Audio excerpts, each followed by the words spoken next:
번영야의 누나는 굴욕을 참지 못하고 혀를 깨물어 스스로 목숨을 끊었다. 잠을 자던 강 아저씨는 누군가 자신의 몸 위에 올라타는 느낌에 잠에서 깼다. 눈을 뜨자 그것이 아내인 야의 누나임을 알았다.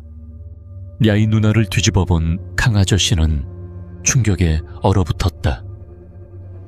한참 동안 멍하니 있다가 고통과 절망 속에서 비명을 질렀다. 아내의 몸에 가득한 멍 자국을 보고 그는 왜 그녀가 죽음을 택했는지 깨달았다. 그는 손을 뻗어 아내의 눈을 감겨주었고 두 줄기 눈물이 주르륵 흘렀다. 절망과 분노가 뒤섞였지만 누구에게 도움을 청할 수도 없었다. 아내가 죽었으니 그도 더 이상 살고 싶지 않았다. 이제 그는 이 악마 같은 무리의 함정에 빠졌고 온전히 빠져나오는 것은 불가능할 터였다. 그들은 틀림없이 그에게 아내를 죽인 죄까지 더 씌울 것이다. 그의 아들과 하인 임모는 지금 어떻게 되었는지 알 수 없었다. 강 아저씨는 그저 하늘에 빌며 아들이 무사하기를 바랐다.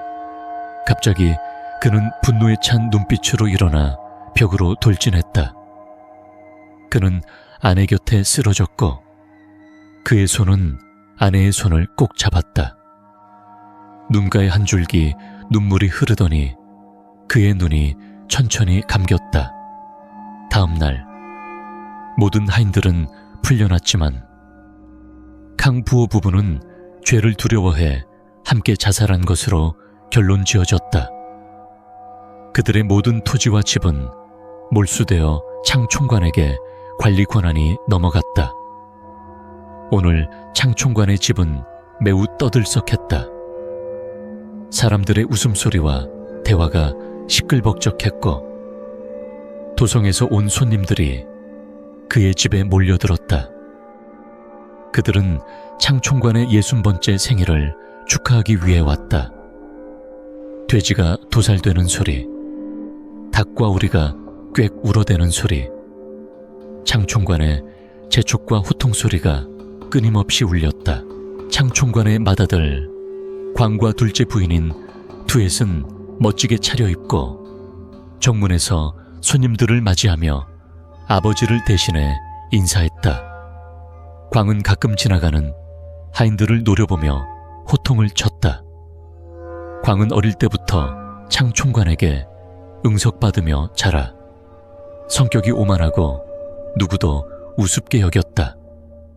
심지어 때로는 창 총관보다 더 잔혹했다. 한 번은 하인 중 한 여성이 너무 배고파 광의 빵 몇 개를 훔쳐 집에 있는 어린 자식에게 가져가려 했는데 광에게 발각되었다. 그는 즉시 그 여성을 묶어 두 다리를 불구로 만들고 쫓아냈다. 광의 얼굴은 투엣 부인을 쏙 빼닮았고 창 총관의 모습은 전혀 닮지 않았다. 잔인함만 제외하면 말이다. 어릴 때부터 잘 보살핌을 받아 광의 체격은 창 총관과 완전히 달랐다. 창 총관은 작고 뚱뚱한 반면 광은 키가 크고 건장했다. 창 총관의 두 딸은 이제 모두 성숙한 처녀로 자랐다. 두 딸 모두 매우 아름다웠다. 큰딸인 김투는 큰 부인 소생으로 올해 20살이 되었다. 그녀는 온화하고 예의 바르며 하얀 피부와 타원형 얼굴, 햇살 같은 미소를 지녔다. 그녀의 미소는 마을의 수많은 청년들을 매혹시켰다. 세 남매 중 김투만이 창 총관의 얼굴을 약간 닮았다. 둘째 딸인 아인 응구엣은 김투보다 2살 어린 투엣 부인의 둘째 딸이었다. 그녀는 보름달처럼 동그란 얼굴, 보조개가 있는 뺨, 그리고 항상 반짝이는 눈을 가졌다. 아인 응구엣은 젊은 시절에 투엣 부인을 꼭 닮아 마치 물방울 두 방울 같았다. 그녀는 언니만큼 아름답지는 않았지만 이 지역에서라면 킴투 다음으로 아름다운 미인이었다. 두 자매는 성격이 정반대였다. 킴투는 부드럽고 신중하며 말과 행동이 조심스러웠다. 그녀를 보면 사람들은 온화하고 우아한 기품을 느꼈다. 반면 아인 응구엣은 자유분방하고 쾌활했으며 말투는 직설적이었다. 좋아하는 것은 먹고 마셨으며 화가 나면 누구든 거리낌 없이 대했다. 원하는 것은 반드시 손에 넣어야 직성이 풀렸다. 그래서 어릴 때부터 킴투는 항상 아인 응구엣에게 양보했다. 비록 어머니가 다르지만 킴투는 마을 아이들에게 괴롭힘 당하거나 창 총관에게 매를 맞을 때마다 아인 응구엣을 감싸주고 대신 죄를 뒤집었었다. 집안의 하인들은 킴투와 큰 부인을 매우 좋아했다. 큰 부인과 킴투가 하인들을 잘 대해주었기 때문이다. 만약 큰 부인과 킴투가 없었다면 많은 하인들이 창 총관에게 쫓겨나거나 심하게 매를 맞았을 것이다. 하지만 아인 응구엣에 대해서는 달랐다. 하인들은 그녀를 피했다. 아인 응구엣이 하인들과 친하게 지내면 투엣 부인이 불쾌해하며 두 번째로 발각되면 매를 맞고 쫓겨났기 때문이다. 그래서 투엣 부인과 그녀의 아이들을 보면 하인들은 알아서 피해 다녔다. 투엣 부인은 하인들이 큰 부인이나 킴투와 너무 친하게 지내는 것도 싫어했다. 그녀는 터무니없는 이유를 들어 벌금을 물리거나 잔인하게 매질했다. 점차 하인들은 큰 부인과 킴투도 피하게 되었다. 투엣 부인을 적으로 만들면 누구도 그들을 구할 수 없다는 것을 알았다. 투엣 부인은 매우 교활하고 악랄한 말솜씨를 가졌고 창 총관은 그녀의 말을 절대적으로 믿었다. 그래서 하인들은 큰 부인과 킴투를 좋아해도 마음속으로만 간직할 뿐이었다. 창 총관의 가족이 모두 분주히 움직이고 있을 때 정문 밖에서 한 하인이 허겁지겁 달려와 창 총관이 서 있는 곳으로 뛰어왔다. 주인님, 지부관님이 오셨어요. 지금 마을 입구에서 저희 집으로 오고 계십니다. 하인의 보고를 들은 창 총관은 급히 손을 들어 머리에 모자를 고쳐 쓰고 광에게 따라오라고 재촉하며 빠르게 밖으로 나갔다. 정문에 도착했을 때 지부관님이 마침 도착했다. 지부관님의 일행은 총 7명이었다. 뒤에는 5명의 수행원이, 앞에는 지부관님과 20살쯤 되어 보이는 키 크고 잘생긴 청년이 있었다. 그의 행동거지는 매우 품이 있었다. 창 총관과 아들은 급히 허리를 굽혀 인사했다. 지부관님, 오늘 먼 길 마다하지 않고 제 60번째 생일 축하를 위해 와주셔서 정말 감사드립니다. 가문의 큰 영광입니다. 그런데 이분은 창 총관이 고개를 들어 청년을 보았다. 청년은 창 총관의 집 앞마당을 유심히 바라보고 있었다. 그의 얼굴에서 어딘가 익숙한 느낌이 들었지만 어디서 만난 적이 있는지 기억나지 않았다. 창 총관이 묻자 청년은 무언가에 몰두하느라 질문을 듣지 못한 듯 했다. 지부관님이 대신 대답했다. 아, 장총광께 소개드립니다. 이 녀석은 제 외아들 남이에요. 올해 23살이 됐죠. 오늘 데려온 건 이 녀석이 장총관과 친분을 쌓고 나중에 저를 대신해 일을 배우게 하려는 겁니다. 그리고 이쪽은 장총관의 귀한 아드님이시죠. 벌써 이렇게 훌륭하게 자랐군요. 광이 재빨리 대답했다. 예, 지부관님. 저는 올해 19입니다. 지부관님은 만족스러운 듯 미소를 지으며 말했다. 보아하니 아주 영리해 보이는군. 듣자 하니 자네가 아버지의 든든한 오른팔이라던데. 역시 호부호자야. 잘해라. 나중에 아버지 일을 이어받게. 지부관님은 광의 어깨를 두드리며 가볍게 웃었다. 광은 약간 당황하며 말했다. 예. 나중에 지부관님과 이분께 많은 도움을 부탁드리겠습니다. 지부관님은 호탕하게 웃으며 말했다. 좋아. 그건 아직 먼 얘기니 나중에 생각하자. 그러고는 창총관을 보며 말했다. 정말 복받은 사람이요. 이렇게 훌륭한 아들을 두었으니 우리 남이 녀석은 아직도 놀기 바빠서 말이요. 지부관님은 아들을 돌아보았다. 하지만 남은 여전히 창총관의 집안을 유심히 살피며 아버지와 창총관의 대화에 전혀 관심이 없었다. 창총관은 지부관님 아들의 태도가 낯설게 느껴졌다. 창총관이 약간 어색한 눈빛으로 허리를 굽힌 채 서 있자 지부관님이 아들의 팔을 툭 쳤다. 야, 뭘 그렇게 뚫어지게 보나. 어서 창총관께 인사드려 남은 그제야 살짝 놀라며 창총관을 돌아보더니 급히 변명했다. 죄송합니다. 창총관님, 댁이 너무 넓고 아름다워서 정신없이 구경하다 보니 용서해 주세요. 창총관은 웃으며 말했다. 괜찮아요. 자, 지부관님과 이분 안으로 들어오시죠. 지부관님은 아들의 어깨를 두드리며 말했다. 앞으로 지부 일을 맡으면 창총관과 자주 일하게 될 거다. 창총관은 그 말을 듣고 왠지 모를 불안감을 느꼈다. 이 청년에 대해 이유 없는 불편함을 느꼈다.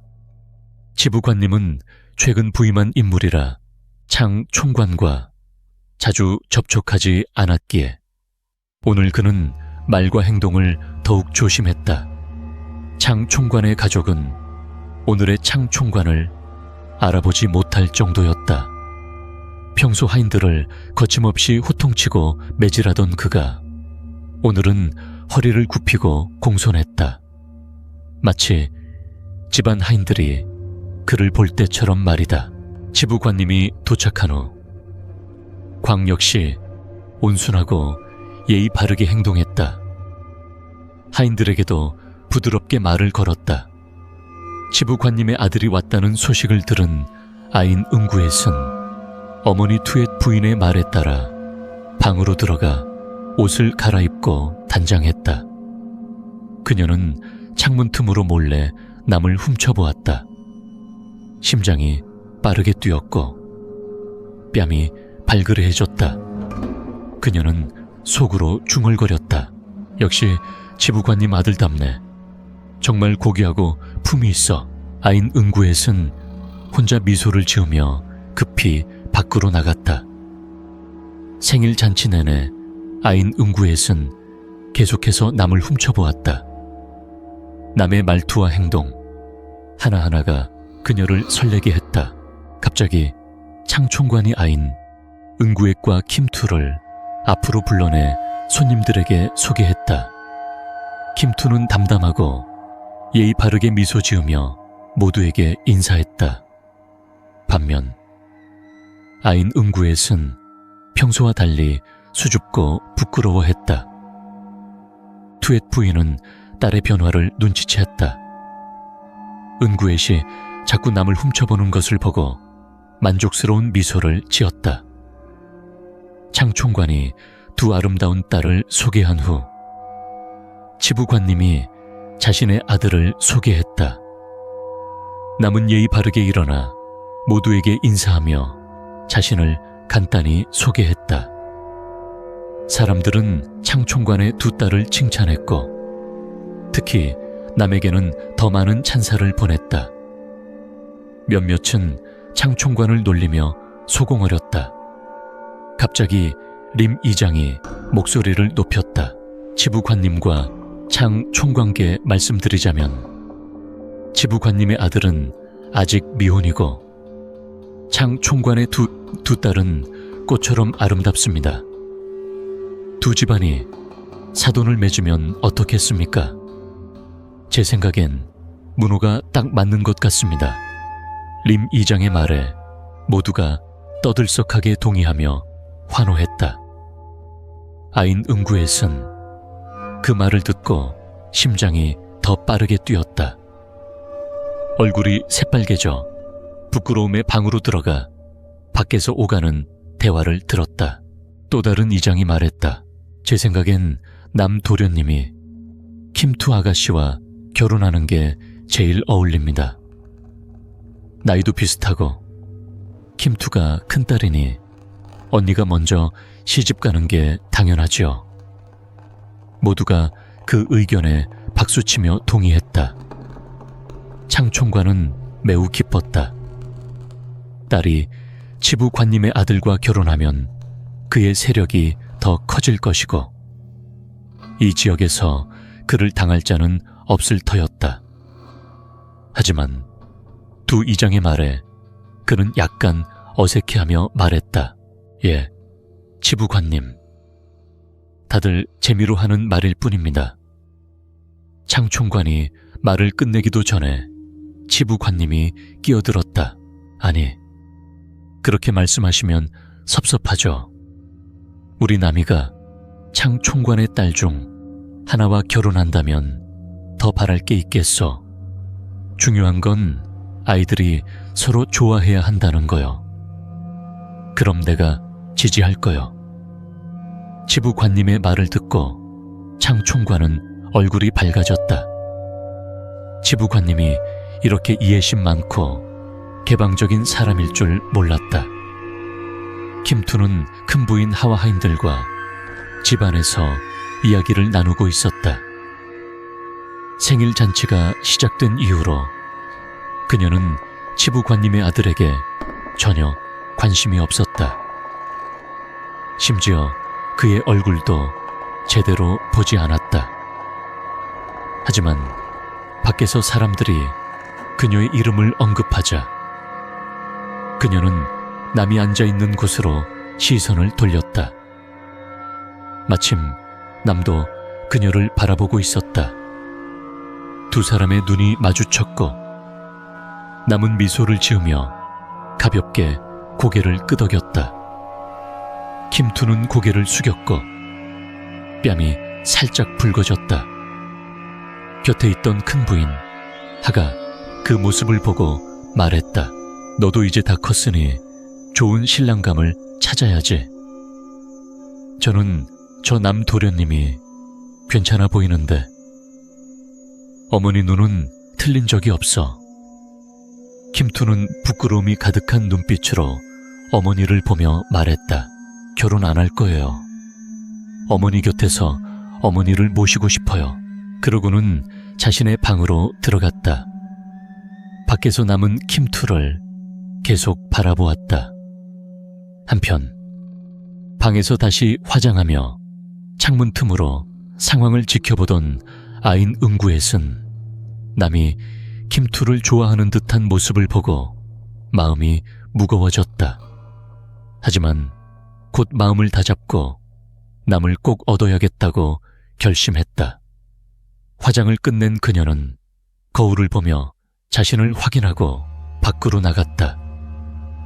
일부러 남 앞을 몇 번 지나쳤지만 남은 전혀 관심을 보이지 않았다. 효과가 없자 아인 응구엣은 과일 접시를 들고 남이 앉아있는 테이블로 다가가 수줍은 척하며 말했다. 이거 드세요. 과일이에요. 그제야 남이 아인 응구엣을 돌아보았다. 그는 부드럽게 미소 지으며 말했다. 고마워. 너는 투엣 부인의 딸이지. 효과가 있자 아인 응구엣은 기뻐하며 남 옆의 의자를 끌어다 앉았다. 네, 맞아요. 제 어머니가 예전에 이 지역에서 제일 예뻤어요. 그래, 너도 어머니를 닮아서 이렇게 예쁜 거겠네. 남이 장난스럽게 말했다. 응구엣은 얼굴을 붉히며 고개를 숙였다. 남은 투엣 부인이 앉아있는 곳을 보고 그녀가 두 사람의 대화를 지켜보고 있음을 알아챘다. 그는 가볍게 고개를 숙여 인사했고 투엣 부인은 만족스러운 미소를 지었다. 남은 다시 응구엣과 대화를 이어갔다. 저기, 부엌에서 하인들을 지휘하는 저 키 크고 건장한 남자가 창 총관의 최측근인 올루익 씨 맞지? 아인 응구엣이 활짝 웃으며 대답했다. 네, 맞아요.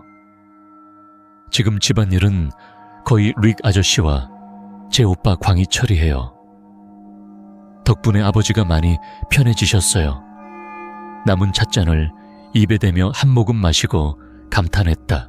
정말 창총관 주변엔 인재가 많네. 호랑이의 날개를 단격이야. 남과 아인 응구엣은 즐겁게 대화를 나눴다. 두 사람은 점점 가까워졌고 응구엣은 남이 자신에게 호감을 보인다고 느꼈다. 그녀는 속으로 기뻤다. 투엣 부인은 딸과 치부관님, 아들의 일거수일투족을 지켜보며 매우 만족스러운 표정을 지었다. 잠시 후 남과 일행이 돌아갈 준비를 했다. 일어서는 순간 창 총관이 60번째 생일을 기념해 만든 거대한 자목재 간판이 갑자기 땅으로 떨어졌다. 간판은 림 이장의 머리를 정통으로 맞았고 피가 사방으로 튀었다. 이장의 머리는 주먹만 하게 파였고 귀와 코, 입에서 피가 쏟아졌다. 그는 죽기 직전 손을 들어 창 총관의 재단을 가리키며 무언가를 말하려 했지만 그 자리에서 숨을 거두었다. 창 총관은 얼굴이 새파랗게 질려 소리치며 사람들에게 이장의 시신을 밖으로 옮기라고 명령했다. 그가 생일 기념으로 걸어둔 간판은 피로 흥건히 젖어 버려졌고 결국 버려졌다. 모두가 무슨 일이 일어났는지 몰라 당황했다. 불길한 예감이 잔치에 참석한 모든 이들의 마음을 짓눌렀고 창 총관도 예외는 아니었다. 광은 화가 나서 사람들에게 몽둥이와 밧줄을 들고 간판을 설치한 목수들의 집으로 가라고 소리쳤다. 광이 정문으로 나가기 전 창 총관이 뒤에서 외쳤다. 그놈들 전부 끌고 와. 저항하면 다리 몽둥이로 부숴버려. 즐겁고 품이 있던 생일 잔치는 순식간에 혼란으로 뒤덮였다. 지부관님과 남은 그 모습을 조용히 지켜보았다. 남은 깊은 생각에 잠긴 듯 보였다. 창 총관의 집안 관리인 어르윅은 부엌에서 올라와 차가운 눈빛으로 창 총관에게 다가가 무언가 물었다. 여전히 무표정한 얼굴로 그는 하인들에게 깨진 물건들을 치우라고 지시했다. 갑자기 남과 릭의 눈이 마주쳤다. 남은 릭을 이상한 눈빛으로 탐색하듯 바라보았다. 하지만 릭은 남의 시선에 전혀 신경 쓰지 않고 태연히 하인들을 지휘했다. 지부관님이 자리에서 일어나 장 총관에게 다가가 말했다. 참으로 부주의했소. 이런 형편없는 목수들 때문에 이런 일이 생겼으니 장 총관, 진정하고 집안일을 처리하시오. 내가 더 있어도 불편할 뿐이니. 장 총관은 그제야 지부관님의 존재를 떠올리며 자신의 과도한 분노에 당황했다. 예, 지부관님, 이해해 주십시오. 갑작스러운 일이어서. 장 총관이 말을 끝내기도 전에 지부관님이 끊었다. 괜찮소. 괜찮아. 이런 중요한 날에 이런 일이 생겼으니 이해하오. 다음에 다시 만나지. 장 총관은 집안이 어수선한 상황에서 지부관님을 붙잡아도 일이 더 복잡해질 뿐이라며 말했다. 예, 그럼 다음에 다시 뵙겠습니다. 지부관님과 도련님께서 양해해 주시길. 지부관님은 가볍게 고개를 끄덕이며 남에게 돌아가라는 신호를 보냈다. 남은 장 총관에게 다가가 슬픈 목소리로 말했다. 참으로 불운한 일이네요. 장 총관께서 마음씨 좋고 덕을 쌓아왔는데 생일날 이런 일이 생기다니 하늘이 눈이 없는 겁니다. 지부관님은 남의 말에 약간 의아한 눈빛을 보냈다. 장 총관은 남의 말에 살짝 놀라며 어색한 태도를 보였다. 남은 장 총관의 표정을 더 유심히 보며 미소를 짓고는 인사한 뒤 떠났다. 문을 나서며 뒤를 돌아보니 김투와 큰부인 하가 이장의 상황을 묻고 정리하는 중이었다. 남의 눈빛은 슬픔으로 물들었지만 돌아서려던 순간 아인 응구엣이 집안에서 그를 불렀다. 남오빠, 언제 다시 이리로 오나요? 남은 가볍게 웃으며 말했다. 곧 다시 올게. 가까운 날에 만나자.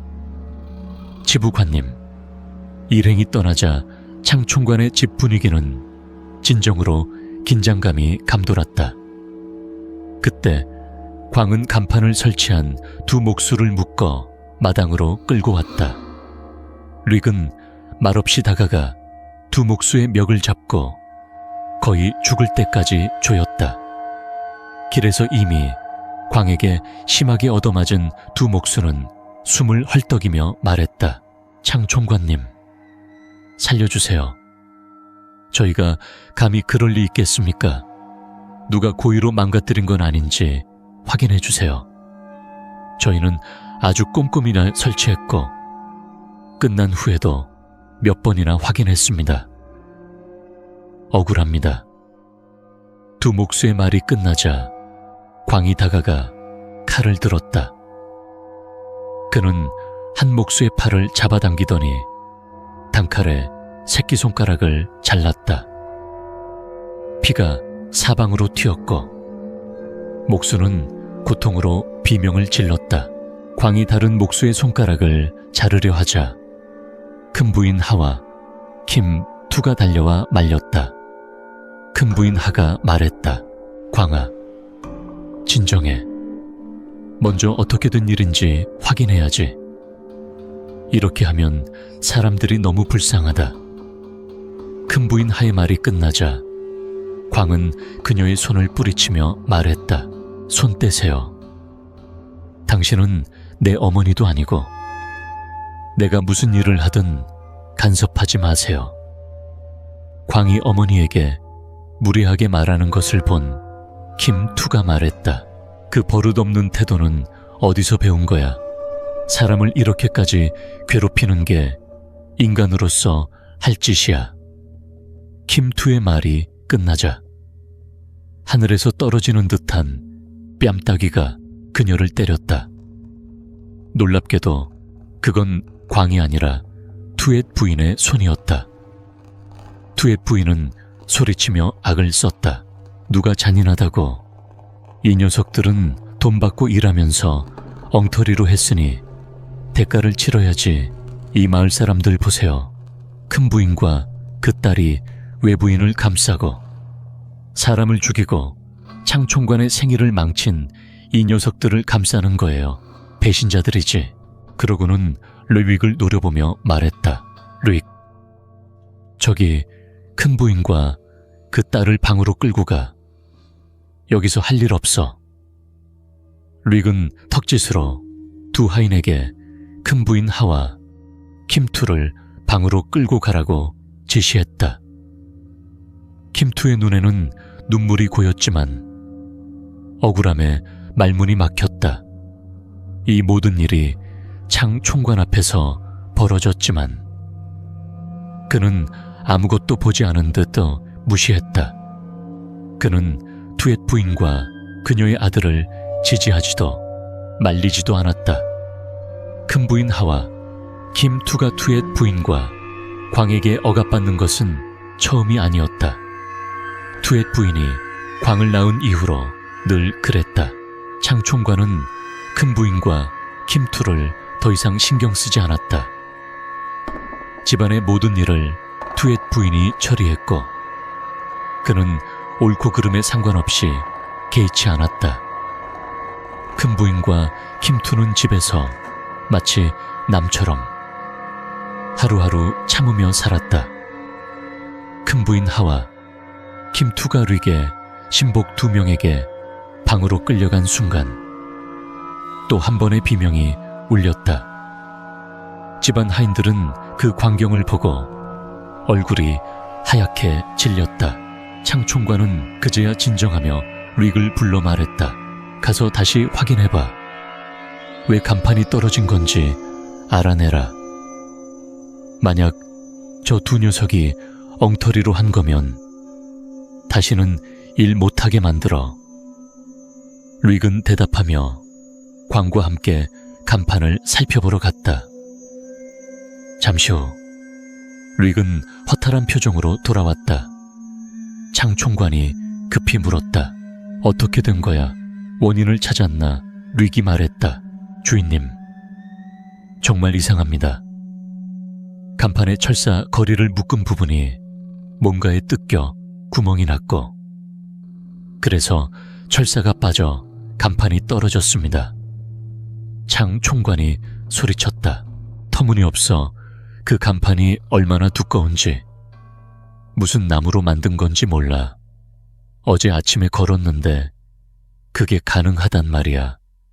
광이 끼어들었다. 저도 확인했어요.